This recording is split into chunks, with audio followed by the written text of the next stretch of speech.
This seed spawns you 230 blocks in the air next to an igloo that is floating above nothing. The nearest tree is over 100 blocks away, and so how am I going to get wood, or eat, or achieve the tools of my dreams? Well, survival looks impossible, but this is my challenge, and join me on it today. But first, the rules. The big one being that I can't go below 200 on the Y coordinate. Also, if I die, it's over. This is hardcore, again enforced by Minecraft, and my goal is to survive and take this as far as possible. When I first found this seed, I wanted this to be a cool challenge, but it looked to be physically impossible. Step 1, impossible task. This might sound defeatist, but the first thing we need to do is admit that the challenge isn't doable. I mean, obviously we can't beat the Ender Dragon, the traditional way of beating a challenge, since all of the end portals are found well below the surface, but we also can't even get wood or bridge out from the igloo, because from the spawn, all that is accessible is 9 dirt, 9 white carpet, 3 grey carpet, as well as a slab, a stairs, some beds, a crafting table, a flower pot, a cactus, a weakness potion, and some ladders. Because I tried mining the igloo, but with your fist you'll get nothing. I tried going to this second island, the only piece of terrain above Y200, for 1,000 blocks in any direction, but all of the blocks combined were not enough to get me there. And I did consider that maybe a bonus chest would be good, but when you play Bedrock Hardcore, you cannot turn that on. And so the challenge is over before it starts, because there's no way to get renewable blocks without wood, unless you try this goofy technique right here. So when you're bridging out, you can technically break the block next to you, pick it up, and then use it to bridge over. 2 blocks in theory could get you very far, although your odds of the block eventually just flying downwards are very high, unless you use a stair or a slab. And so what I decide to do on Christmas Day of all days is try this exact technique to get there, and would you believe it, I made it 2/3 of the way and then died terribly. But then on the second attempt, I actually made it all the way to the tree. Yes! Over 200!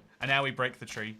And if we get saplings, I have no dirt. I officially got my first sapling, and although it took, let's be honest, 22 minutes is a long time to take to get a sapling, that is what makes this challenge so cool. It's officially on now. We have a version of Skyblock, but without the Skyblock, much more limited dirt.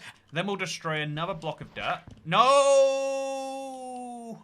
And none of that chest that makes it so great. This is, in my opinion, a success, and although without the lava and water, getting stone will be extremely hard, how am I going to do that? Well, that's what we're gonna have to work out throughout this challenge, but for now, let's bridge back to the mainland and take our success as we move on to the second part, because now I've got to survive.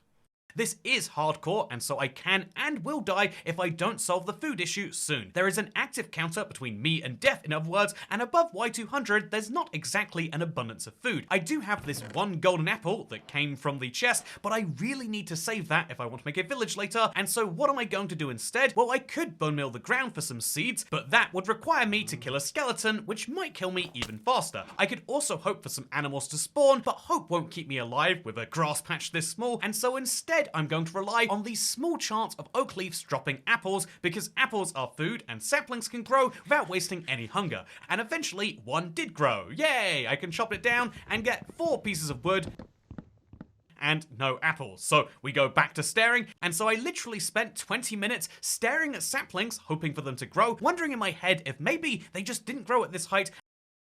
Today, a tree. That's nice. I'm gonna walk over. Oh, it's scary. Oh no! Okay, that's terrifying to me. What matters here is I did eventually get that 0.5% chance of an apple and got myself some food security with it. At this point, I started bridging, and you're probably wondering, why am I using bottom slabs everywhere at this point? Well, slabs are the obvious choice. When you have so little wood, cutting it into slabs means you can effectively use double as many blocks, and bottom half is the correct choice when you're in a situation like this where a single skeleton arrow will kill you, because bottom half slabs cannot spawn any mobs. In fact, this is true for most non-full blocks in Minecraft. Here's a pro tip: if you don't want mobs to spawn somewhere and you don't feel like lighting it up, you can use half blocks as an example for super flat survival, or for any world you can use stairs or trapdoors, or even a lightning rod if you want to. Anyway, I then decide to use these bottom half slabs to bridge over to the final piece of land which we can actually connect to. There are only 3 things that we can really gather within 1,000 blocks, and this island is the 3rd and final one of them, which means I can effectively bridge over there, trading my planks or slabs for dirt. This makes the challenge feel like a twisted opposite of super flat, because instead of being very low down with an infinite amount of dirt, we're very high up and have next to no dirt and have to rely on a lot of the same janky tricks, and one of those is going to be this right here. I got myself a bone from a skeleton eventually and decide to use it to try and get some seeds. If you bone meal grass, it has a small chance of creating grass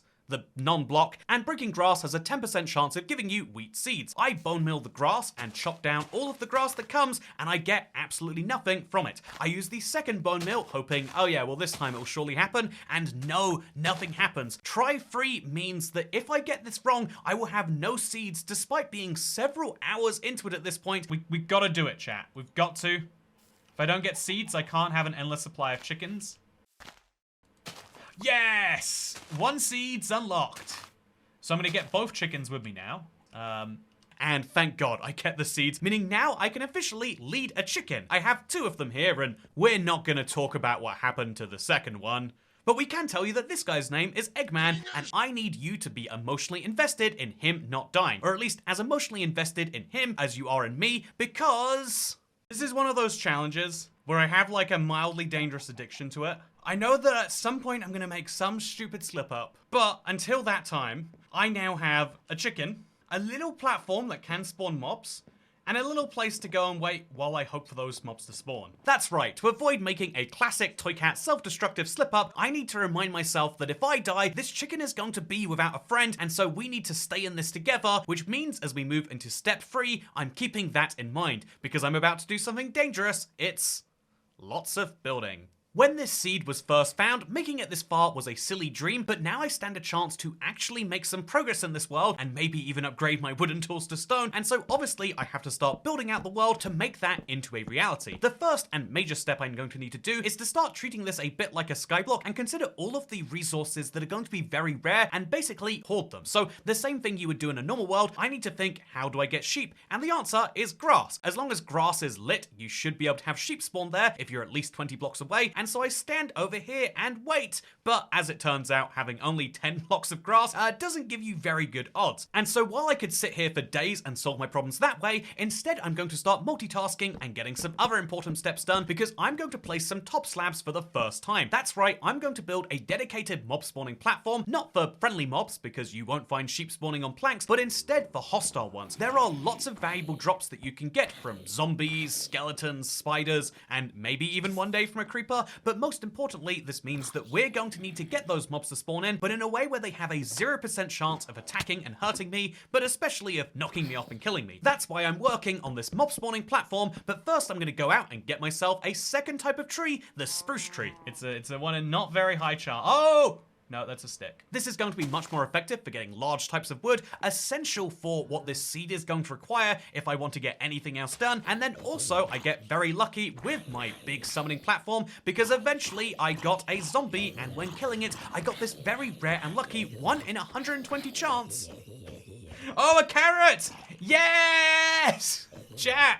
Carrots unlocked! Unlike with wheat, which has to be crafted together, carrots can be eaten directly, and so now I have a source of food for animals and a source of food for me. Sure, having only this much this many days in can be a bit depressing, but that's because of the struggle of trying to get sheep themselves, and after a long time of staring at this grass patch, I conclude I'm going to need to get creative. Looking at the rulebook, the challenge here is clearly meant to be not being able to go below Y200. This is a shame because that island that I got the trees from is clearly massive and is covered in grass, but alas, all of it is below Y200, and so even though it's spawning all forms of passive mobs, there's nothing I can do about it. Or is there? Hear me out here, I can't go below Y200, but that doesn't mean that mobs and items from below Y200 can't come to me. This is next to impossible to do in most normal circumstances. Well, if we just get a sheep to spawn somewhere close enough to Y200 and then make a staircase up by placing some blocks, we'd be able to get it to follow us. Yeah, it's that easy. We just gotta... Hey, sheep! I have brought a sheep up from Y200, and this is going to be incredibly useful, especially as we move on to step 4, onto trading. So far, this world has represented a struggle of trying to do things that you probably could have done while you were 10 in Minecraft, but now we're starting to move into the nitty-gritty of how do we actually get further and wilder than you ever could imagine, and I think the answer to that is trading. So here's the deal. We referenced it briefly earlier, but this igloo is actually one of the 50% that has a basement. These basements exist to teach you about the zombie villager curing mechanic, because there is one regular villager here, in this case a Fletcher, incredibly handy with all of the wood that I have, and then there is also a zombie villager. This is here to kind of remind you with the arrows that you could turn the right villager into the left villager if you just use the items that are found around. I decide to use these together to convert my zombie into a villager, but if he gravitates towards the brewing stand, that's going to be a source of redstone, lapis, and later even glowstone.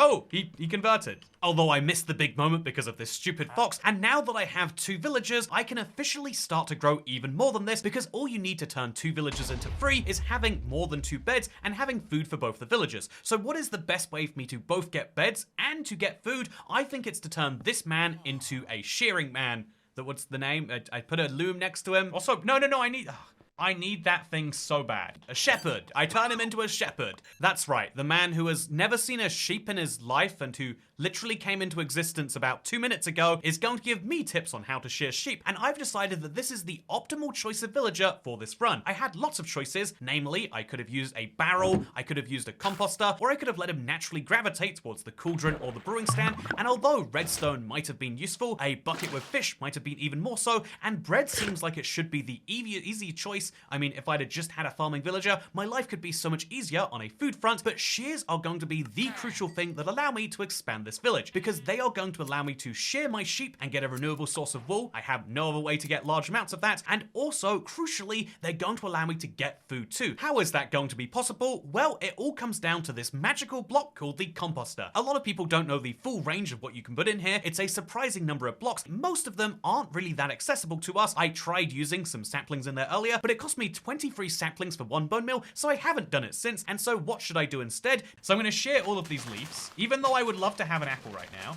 Bear in mind that breaking leaves with shears is basically free, and as long as you're not looking for apples, which we don't need to be anymore, this means we can get very large numbers off these leaves, and we can throw them right into the composter, and wow, now we have access to large amounts of bone meal, which means that getting those bread to get the trading farm going is closer than you might expect. And so now all we need is to get a toolsmith villager, and we'll finally be able to make the upgrade to stone tools. And then if we buy enough of those, we'll even be able to get enchanted iron and enchanted diamond tools too. It's looking really good for me, except the problem is in part 5, opposite time. The Wandering Trader is very good actually. Just like in Super Flat Survival, there is an overwhelming majority of resources which are only going to be available via the Wandering Trader. And so thankfully, after looking into the wiki and the chance of him spawning, wait, it's been 31 days and we haven't seen him once?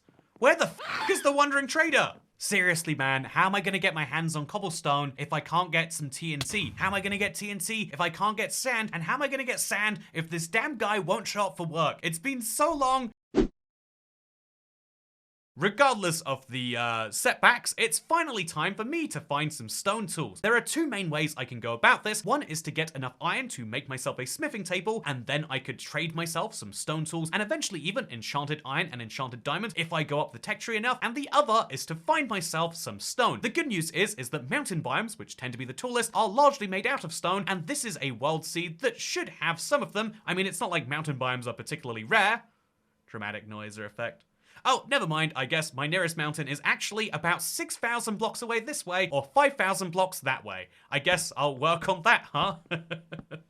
So I gathered all of the logs that I chopped down and turned them into planks, turned those planks into slabs, and got basically an entire inventory full. I then placed them out into the Z direction and made it to this point right here, about 1/4 of the total distance. Okay, this is going to be a very big task, and so I come home for another big wood chopping binge, and after I complete that binge, I actually end up with enough wheat to finally give my villagers enough bread for them to breed. Hey, there's my man. This is a really cool step towards the future, but I need to take an even bigger one because I'm going to start my 5,000 block bridge, and I'm genuinely not kidding when I say this takes over an hour. You can choose to watch it live, as apparently thousands of people did according to this video's views, and at the end of it, there's the mountain. We can see it. Look, it goes above the cloud height. Really stark disagreements about how a country should be run. I'm here, chat. I'm here. I'm living good now. Dreams really can come true. It might have taken me 5,000 blocks and a literal hour of my life, plus all of the others that went into making those spruce slabs possible, but now I finally have a tool that's capable of mining stone a solid 0.15 seconds faster. Boy, am I excited. More seriously, there is a lot of stone here, meaning I can make all of the stone tools and as many pickaxes as I want, but there's also access to iron ore in the exact same mountain. However, as it's such a limited resource, and as I have have such an affection for these stone tools, I'm actually going to save it to make an anvil and maybe a smithing table and all of the other blocks which are going to require it, and that will allow me to enchant tools. And so at this point I could go straight home, but I also think if you go on a multi-day journey somewhere, you should probably take advantage, and so that's exactly what I do. I pick up as much stone as I can, as well as every single iron ore, coal ore, grass, and gravel block. Surprisingly, that's going to allow me to make a fletching table, by the way, and now I am at a very strong point as we approach our 50 days. I'm going to be honest with you, even though it's only day 48 now, this is a 2-day journey. Even now the pathway has been made. It's a little inefficient compared to what it could have been if we made it diagonally, but I think that my sanity is worth that. But anyway, we finally achieved stone tools, and we did it by our 50th day. This is one of the greatest Minecraft achievements. I mean, we can literally tell it's a big achievement because you get a real world achievement for it. Look at this, getting an upgrade. Boy, am I proud of myself. At this point, we need to have a little wrap up and a conclusion and say, what is the point of this? Well, I think that if you want to find that out, you should try it for yourself. This is some of the most fun you can have in Minecraft. There's no $10 fees and Minecoin conversions to worry about, just a seed, a difficulty, and a bunch of fun trying to survive it. You get to pick your own rules ultimately, and so here are some of the ones you have to consider as we go forwards. If we go to the Nether, should we limit ourselves to Y25 or Y80? Obviously, depending on how you want to measure the equivalent of Y200 in the Nether, you could argue about either. It is entirely possible to get to the Nether if we can eventually get our hands on some lava and also some dripstone and also some cauldron stuff, and or really that's going to require a wandering trader. Will that be possible? Should you aim for it? And more importantly, if we can do all of that, should we make an exception for going to the end? I don't believe there is a single end portal in Minecraft that is above Y200, and so in that case, should we allow ourselves to beat the game or push entirely inside of what it is? These are decisions you get to make for yourself, but they're also ones that I'm considering for this run going forwards. But if you want to know more about this run, you can catch me streaming it on this very same channel here alongside some other hardcore challenges, and you can do that by subscribing, perhaps with notifications turned on. I'm currently in the middle of a hardcore Nomad run, trying to get all of the trims in Minecraft with resin within 100 days. It's getting very, very close to the edge, and you can see the entire progress so far in a summarized video if you are a member by checking the link in the description. If you're not a member, I'd greatly recommend doing so. It's a wonderful way to support the channel and all of the editing it takes to make videos like this. Anyway, thank you and goodbye.